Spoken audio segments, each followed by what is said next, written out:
Exit poles आणि भारतातल्या बहुतेक सगळ्या राजकीय पंडितांचे अंदाज चुकवत हरियाणामध्ये भाजपने पुन्हा एकदा निवडणूक जिंकलेली आहे। हरियाणासारख्या राज्यांमध्ये जिथे आजपर्यंत कोणताही पक्ष सलग तिसऱ्यांदा सत्तेवर आलेला नाही, ती किमया भाजपने करून दाखवली आहे। लोकसभेच्या निकालानंतर भाजप अलर्ट मोडवर गेलेला पक्ष होता। लोकसभा निवडणुकांमध्ये आणि त्याच्या आधी झालेल्या इतर राज्यांच्या विधानसभा निवडणुकांमध्ये ज्या चुका झाल्या त्या तत्परतेने टाळत भाजपने हरियाणाच्या निवडणुकांमध्ये अत्यंत मायक्रो प्लॅनिंग केलं होतं। निवडणुकीच्या निकालांना सुरुवात झाली तेव्हा सुरुवातीला काँग्रेसच्या गोटात अत्यंत आनंदाचं वातावरण होतं, पण नंतर हे वातावरण मावळत गेलं आणि भाजपची सत्ता येते हे हरियाणामध्ये पुन्हा एकदा स्पष्ट झालेलं। पण हरियाणामध्ये भाजपने निवडणुका कशा जिंकल्या, त्यासाठी काय प्लॅनिंग केलं आणि सगळ्यात महत्त्वाचं म्हणजे हरियाणानंतर लगेचच महाराष्ट्रात निवडणुका येऊ घातलेल्या आहेत आणि या येऊ घातलेल्या असताना हरियाणातल्या निकालाचा महाराष्ट्रावर नेमका काय परिणाम होणार आणि भाजपची हरियाणासारखीच महाराष्ट्रात रणनीती असणार का, हे सगळं आपण या व्हिडिओच्या माध्यमातून जाणून घेऊयात। नमस्कार, मी Sameer More, Times of Democracy TOD मराठीमध्ये आपल्या सर्वांचं स्वागत। हरियाणाच्या राजकारणाचा अभ्यास करायचा तर मुळात हरियाणामध्ये राजकीय परिस्थिती काय होती आणि तिथे भाजपने निवडणूक जिंकण्यासाठी काय रणनीती केली होती हे समजावून घेणं महत्त्वाचं ठरणार आहे। हरियाणामध्ये 10 वर्ष भाजप सरकार होतं, त्यामुळे मोठ्या प्रमाणात अँटी इन्कम्बन्सी हा जो फॅक्टर असतो तो तयार झाला होता। भाजपने जे काही इंटरनल सर्वे केले होते त्यामध्ये तिसऱ्यांदा भाजपचं सरकार येईल अशी शक्यता कमी वर्तवण्यात आली होती।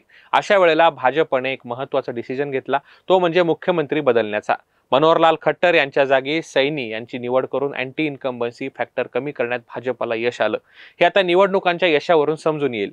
दुसरा मुद्दा होता तो म्हणजे जाटांचा मतदान। जसे महाराष्ट्रात मराठा तसे हरियाणात जाट। दिल्लीच्या सीमेवर घडलेलं शेतकऱ्यांचं आंदोलन असो किंवा फोगाट बहिणींचं आक्रमक आंदोलन, त्यामुळे हरियाणातले जाट जे पारंपरिक काँग्रेसचे मतदार समजले जातात त्यांना गृहीत न धरता भाजपने निवडणुकीचं प्लॅनिंग केलं। ओबीसी वर्गात मिळालेल्या सैनी यांना मुख्यमंत्री करून भाजपने ओबीसी दलित यांची यशस्वी मोड बांधून दाखवली आणि निवडणूक जिंकून दाखवली। मतदानाच्या आकडेवारीवरून हे कळून येतं की हरियाणामध्ये दलितांनी भाजपला मतदान केलेलं आहे। ओबीसी वर्ग तर भाजपची ताकद राहिलेला आहे आणि त्यांनीही भाजपला निराश केलेलं नाही। पण सगळ्यावरून एक गोष्ट दिसून येते की हरियाणामध्ये 20% जाटांची लोकसंख्या आहे, त्यांच्याशिवाय सुद्धा भाजपने बाकीच्या बहुजन समाजांना सोबत घेत निवडणूक जिंकून दाखवली आहे। जसं मी मगाशी म्हणालो की हरियाणामध्ये जाट एक प्रमुख जात आहे, तसा सत्ताधारी वर्ग आहे, तसाच महाराष्ट्रात सध्या मराठा आरक्षणाचा मुद्दा पेटल्यामुळे महाराष्ट्रातील जी प्रमुख जात आहे ती म्हणजे मराठा, ती भाजपच्या विरोधात जाताना दिसत होती। अर्थात सरसगट सगळा मराठा वर्ग हा काही भाजपच्या विरोधात नाही, पण मनोज जरांगे पाटील यांनी लोकसभेला अप्रत्यक्षरित्या ज्या काही गोष्टी सुचवल्या त्याचा फटका भाजपला बसला। पंकजा मुंडे, रावसाहेब दानवे यांच्यासारख्या दिग्गजांचा पराभव झाला, तो म्हणजे मराठा मतदान भाजपच्या विरोधात गेल्यामुळे। पण आता भाजपने सावध होत महाराष्ट्र देखील ओबीसी दलित आदिवासी या मतदारांची मोड बांधायला सुरुवात केली आहे। अजित पवार आणि एकनाथ शिंदे हे मराठा नेते महायुतीसोबत आहेत, त्यामुळे या दोन्ही नेत्यांना मराठा समाजाचा सकारात्मक पाठिंबा आहे। भाजपमध्ये देखील दानवे, आशिष शेलार, राणे, निंबाळकर, उदयनराजे भोसले, शिवेंद्रराजे भोसले यांच्यासारखे मराठा नेता आहेत, ज्यामुळे मराठा समाजाचं पूर्ण मतदान हे भाजपपासून तुटणार नाही।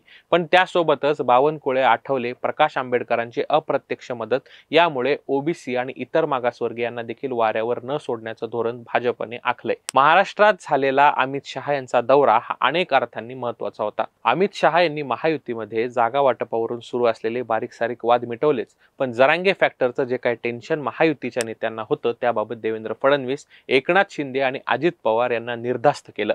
गुजरातमध्ये देखील पटेल समाजाचं आंदोलन झालं होतं, ते आम्ही हाताळलं, त्यामुळे महाराष्ट्र देखील जरांगे फॅक्टरचा फटका विधानसभेला महायुतीला बसणार नाही अशी खात्री अमित शहा यांनी दिली आहे। इकडे अमित शहांनी खात्री दिली, तिकडे जरांगे पाटलांचं त्याच दिवशी उपोषण सुटलं। ज्याला राजकीय अर्थ काढायचे तो काढू शकतो, पण आता हरियाणामध्ये जाट समाजाचं मतदान गृहीत न धरता भाजपने हरियाणा जिंकून दाखवले, त्यामुळे महाराष्ट्रात त्याचे नक्कीच परिणाम होणार। जरांगे पाटील ज्याप्रमाणे मराठा जातीचं मतदानासाठी ध्रुवीकरण करतायत त्याला एक प्रकारे चाप या निकालामुळे बसेल आणि जरांगे पाटील यांच्या पाठीशी उभ्या असणाऱ्या मराठ्यांना आले तर तुमच्या सोबत नाही तर तुमच्या शिवाय असा मेसेज हरियाणाच्या निकालामुळे गेलेला आहे।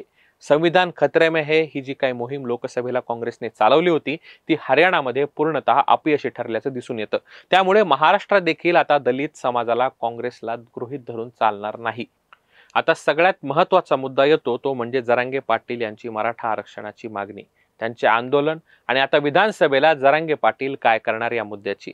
जरांगे पाटील यांनी अत्यंत प्रामाणिकपणे मराठा समाजासाठी आंदोलन सुरू ठेवलेले आहे, पण जरांगे पाटील यांच्या सरसकट सगळ्या मागण्या या मराठा समाजाला ओबीसी मधून आरक्षण देण्याची मागणी असेल या कायद्याच्या पातळीवरती कुठेतरी अडकू शकतात. अर्थात जरांगे पाटलांना हा मेसेज राजकीय नेत्यांकडून देण्यात आलेला आहे, पण मधल्या काळात जरांगे पाटलांनी जे काही मोर्चे काढले, लोकसभा निवडणुकांना अप्रत्यक्षरित्या मतदारांना जी काही आवाहनं केली, त्यानंतर जरांगे पाटलांवर निष्पक्ष आंदोलक हा शिक्का जाऊन ते महाविकास आघाडीसाठी काम करत असल्याची टीका होऊ लागली.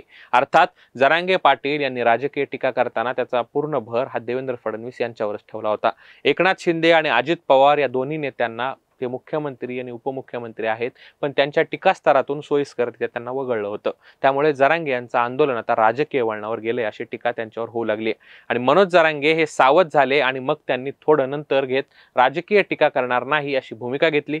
मधल्या काळात जरांगे यांनी त्यांचं जे आंदोलन सुरू केलं होतं ते 9 दिवसांनंतर अचानक मागे घेतलं. विधानसभेला मराठा उमेदवार उभे करणार अशी घोषणा त्यांनी केली होती, पण त्याबाबतही अद्याप पुढे काहीच घडलेलं नाही. त्यामुळे महाराष्ट्रात जरांगे पाटील देखील आता बॅकफुटवर गेले का अशी विचारणा होऊ लागली. त्यामुळे हे वरचे सगळे मुद्दे जर लक्षात घेतले तर हरियाणाचा निकाल हा दूरगामी परिणाम करणारा ठरणार आहे. महाराष्ट्रात कोणतीही एक डॉमिनेटिंग जात ही निवडणुकांचा निकाल ठरू शकत नाही हा स्पष्ट मेसेज त्यातून गेलेला आहे. त्यामुळे आता महायुतीचा वाढलेला आत्मविश्वास आणि समोर काँग्रेस आणि शिवसेनेचे पुन्हा एकदा भांडण सुरू झाले या सगळ्या घडामोडींच्या पार्श्वभूमीवरती महाराष्ट्रातली विधानसभा निवडणूक अत्यंत उत्कंठावर्धक वळणावर येऊन थांबलेली आहे.